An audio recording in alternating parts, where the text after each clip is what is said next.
আসসালামু আলাইকুম। প্রিয় দর্শক, যে আশঙ্কাটা আজ থেকে কয়েক মাস আগেই করা হয়েছিল যে রাজনৈতিক দলগুলো পরস্পরের প্রতি কাদা ছোড়াছুড়ি করবে, দেশটাকে বিভক্ত করতে করতে ছোট ছোট উপদলে পরিণত করবে, সেই আশঙ্কাটা যেন সত্য হতে চলেছে। আমরা অনেকদিন ধরে লক্ষ্য করছিলাম দু তিনটা পক্ষ হয়ে গিয়েছে, একদিকে বিএনপি, আরেকদিকে জামাত, এনসিপি, ইসলামী আন্দোলন, মাঝখানে সরকার যেন খেলা দেখছে, সমস্ত পট সাজিয়ে দিয়ে সে যেন খেলা দেখছে। পরস্পরের প্রতি যে এই যে বিক্ষোভ, পরস্পরের প্রতি যে ঘৃণা ছড়ানোর যে রাজনীতি, যেটা আমরা কখনোই দেখতে চাইনি, সেটাই আমাদেরকে দেখতে হচ্ছে। কি বলেছি গত কয়েক মাসে, ভাবুন তো আপনারা, ইদানিং যেটা হচ্ছে, বিশেষ করে মিটফোর্ডের ওই সোহাগের হত্যার পরে জাতীয় নাগরিক পার্টি এবং জাতীয়তাবাদী দল বিএনপি, এনসিপি এবং বিএনপি, তারা পরস্পরের বিরুদ্ধে কি কি কথা বলছে, আমি দুই একটা কথা কেবল আপনাদেরকে একটু স্মরণ করে দিতে চাই। শুনলে আপনারা মন খারাপ করবেন, আমিও মন খারাপ করেছি। কিন্তু বলেছে কি, নাহিদ ইসলাম বিএনপিকে সরাসরি চাঁদাবাজদের দল হিসেবে আখ্যায়িত করেছে। আমরা মাঝে মাঝে বলি যে আপনি আচরিত ধর্ম, চাঁদাবাজের অভিযোগ কি এনসিপির বিরুদ্ধে নেই? সেই এনসিপি যদি আজকে বলে যে বিএনপি চাঁদাবাজের দল, বিএনপির অনেক নেতাকর্মীর বিরুদ্ধে চাঁদাবাজের অভিযোগ আছে, এটা নিজেও জানি এবং আমরা বিভিন্ন জায়গায় যাই দেখি। চাঁদাবাজির অভিযোগ যারা ক্ষমতার সংশ্লিষ্ট থাকে অথবা যারা ক্ষমতায় যাবে বলে সম্ভাবনা আমার মনে হয়, তারাই করে বাংলাদেশে। এটা নামে কিছু যায় আসে না। এই মুহূর্তে এনসিপি সরকার ঘনিষ্ঠ দল, তারা চাঁদাবাজির সঙ্গে তাদের নাম জড়িয়ে যায়। বিএনপি আগামীতে ক্ষমতায় যেতে পারে, তাদের নাম চাঁদাবাজির সঙ্গে জড়িয়ে যায়। জামাতের নামও কোনো কোনো ক্ষেত্রে জড়িয়ে যায়, সেটা অন্য কারণে। এনসিপির শীর্ষ নেতা, দলের আহ্বায়ক নাহিদ ইসলাম সরাসরি বিএনপিকে চাঁদাবাজের দল হিসেবে আখ্যায়িত করেছেন। আর কি লাগে? দলের শীর্ষ নেতা যদি এই কথা বলে, তখন দলের যারা কর্মী আছেন তারা স্লোগান দেন। সেই স্লোগানটা কি? স্লোগানটা হলো চাঁদা তোলে পল্টনে, ভাগ যায় লন্ডনে। মানে বিএনপির শীর্ষ নেতৃত্বের প্রতি এক ধরনের ইঙ্গিতপূর্ণ এবং আমি মনে করি কিছুটা অশ্লীল একটা স্লোগান। এটি শোভন। আবার দেখেন বিপরীত দিকে বিএনপির সমাবেশ থেকেও একই ধরনের স্লোগান ওঠে। সেই স্লোগানটা কি? এক বোতল দুই ছিপি, জামাত আর এনসিপি। মানে এই যে স্লোগানগুলো, এই স্লোগানগুলোর মূল কথাটা কি? এবং বিএনপি নেতৃবৃন্দ বলেন, উচ্চারণ করেন, স্পষ্টভাবে উচ্চারণ করেন যে এনসিপির নেতাদের কথায় ফ্যাসিবাদের পদধ্বনি পাওয়া যাচ্ছে। দেখুন, এই মুহূর্তে দেশে আওয়ামী লীগ নেই, তাহলে যারা আছেন এরা সবাই কিন্তু বিগত যে ফ্যাসিবাদী সরকার ছিল, আমি যে শেখ হাসিনার সরকারের কথা বলি, তাকে বিতাড়িত করার জন্য সবাই ঐক্যবদ্ধভাবে আন্দোলন করেছেন। সেই আন্দোলন শেষ হয়েছে, সামনে একটা নির্বাচন হবে, নির্বাচনকে সামনে রেখে তারা যার যার রাজনীতি করবেন, এতে আমার কোনো আপত্তি নেই। জনগণও বেছে নেবে যে এর মধ্যে কাকে নেওয়া যায়, কাকে দায়িত্ব দেওয়া যায়। এটাই হতে পারত সুস্থ রাজনৈতিক সংস্কৃতি। তা কি হলো? হলো না। আওয়ামী লীগ একদিকে দেশ থেকে নেই, তারপরে কি করলো? সবাই মিলে আওয়ামী লীগের রাজনীতিকে বন্ধ করে দিল।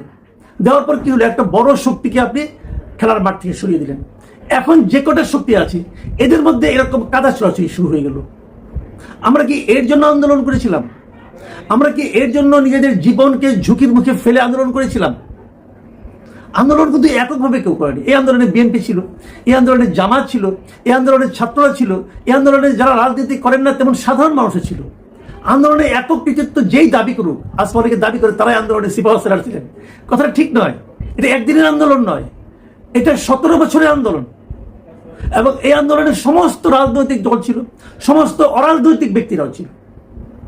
সকলে সেই সম্মিলিত আন্দোলনকে একসঙ্গে আমরা সবাই মিলে যে আন্দোলন করলাম, কাঁধে কাঁধ মিলে যে আন্দোলন করলাম, সে আন্দোলনের পর এখন আমরা পরস্পরের কাঁধ থেকে মাথাটাকে সরিয়ে দেওয়ার কথা ভাবছি। কিভাবে একে অপরকে বেইজ্জতি করা যায় তার জন্য অশ্লীল শব্দ প্রয়োগ করছি। এটা কেন? তাহলে এতে কি আমাদের ক্ষুদ্রতারাই প্রকাশিত হচ্ছে না? আপনি জনগণের কাছে যান, নির্বাচন করুন। জনগণ যদি আপনাকে নির্বাচিত করে, আপনি শাসন করবেন 5 বছর। নির্বাচিত না করলে পরের 5 বছরের জন্য চিন্তা করবেন। এটাই তো হওয়া উচিত ছিল সুস্থতা। যখন আপনি দেখেন যে আপনার কোনো সম্ভাবনা নাই, তখন আপনি নানা ক্যারিকেচার করে নির্বাচন পিছিয়ে দেওয়ার চেষ্টা করেন অথবা একটা আওলা বাঁচানোর চেষ্টা করেন। এটা কোন ধরনের মানসিকতা? দেখুন, আমি একটা কথা বলি, এর মধ্যে বিএনপি মহাসচিব একটা কথা বলেছেন এই মিটফোর্ডের এই ঘটনাকে কেন্দ্র করে। তিনি বলেছেন, সরকার পরিচালনার দায়িত্বে না থাকা সত্ত্বেও একটি রাজনৈতিক দল ও তার প্রধান নেতৃত্বকে দায়ী করে মিছিল এবং অশ্লীল ভাষা প্রয়োগ করা হচ্ছে। এটি রাজনৈতিক সংস্কৃতিকে আবারও সেই ফ্যাসিবাদের যুগে ফিরিয়ে নিয়ে যাচ্ছে কিনা এমন প্রশ্ন উঠতেই পারে। এই কথাটা আমি বললাম একটু আগে, যে বিএনপির নেতৃবৃন্দ বলছেন যে এনসিপির কথাবার্তা ফ্যাসিবাদের যেন ছায়া তারা দেখতে পাচ্ছেন। বিভিন্ন শিক্ষা প্রতিষ্ঠান আমরা দেখেছি এই ধরনের মিছিল হচ্ছে, বিএনপির এগেনস্টে মিছিল হচ্ছে। আজকে আবার দেখলাম বিএনপির এই আপনার স্বেচ্ছাসেবক দল তারা শাহবাগ অবরোধ করে বসে আছে, এনসিপির সমস্ত মানে মাঠ গরম হয়ে যাচ্ছে, পরস্পরের বিরুদ্ধে শক্তি প্রদর্শন করছে, পরস্পরের বিরুদ্ধে অশ্লীল বাক্য প্রয়োগের প্রতিযোগিতা শুরু করে দিয়েছে।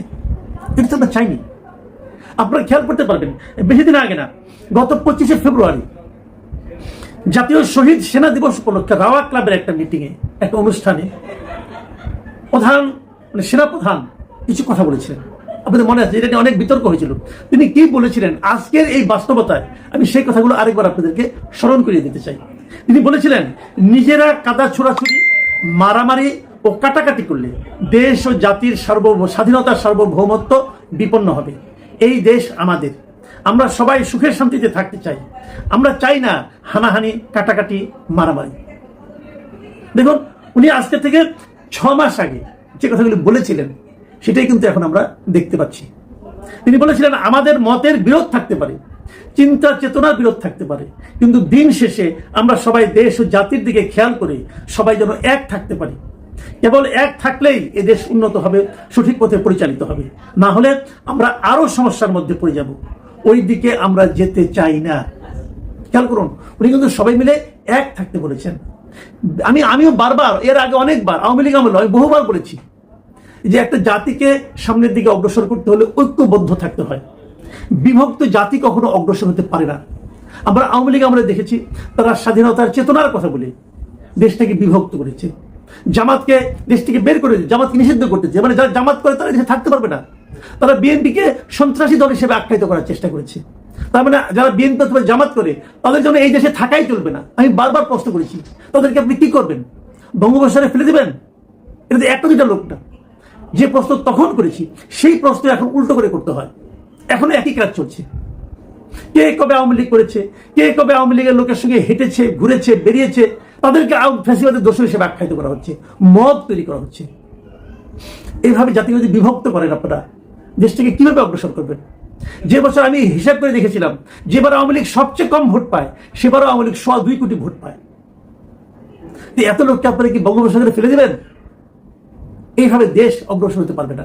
যে কথাটা আজকের থেকে 5 মাস আগে সেনাপ্রধান বলেছিলেন, তিনি বলেছিলেন, আমি আপনাদের সতর্ক করে দিচ্ছি, পরে বলবেন সতর্ক করিনি। এই দেশ আমাদের সবার, আমরা সবাই সুখে শান্তিতে থাকতে চাই। ঠিক একই কথা আমরাও বলতে চাই। আপনি বিএনপি করুন ভাই, কোনো সমস্যা নাই। আপনি এনসিপি করুন, তাও আপনার স্বাধীনতা। আপনি জামাত করুন, তাতেও আমার কোনো আপত্তি নাই। কিন্তু আমাদের জীবনকে দুর্বিষহ করে দেবেন না। আমরা জামাত বুঝি না, আওয়ামী লীগ বুঝি না, বিএনপি বুঝি না, এনসিপি বুঝি না। আমরা বুঝি, আমরা সাধারণ মানুষ, আমরা শান্তিতে থাকতে চাই। আপনাদের এই মারামারি হুড়োহুড়ির যে উত্তাপ, সেই উত্তাপ থেকে আমরা মুক্ত থাকতে চাই। আমরা আর বিশৃঙ্খলা চাই না ভাই। প্লিজ, হয় আপনারা শুধরে যান অথবা আমাদের মাফ করে দেন। প্রিয় দর্শক, এখন এই পর্যন্তই। আল্লাহ হাফিজ।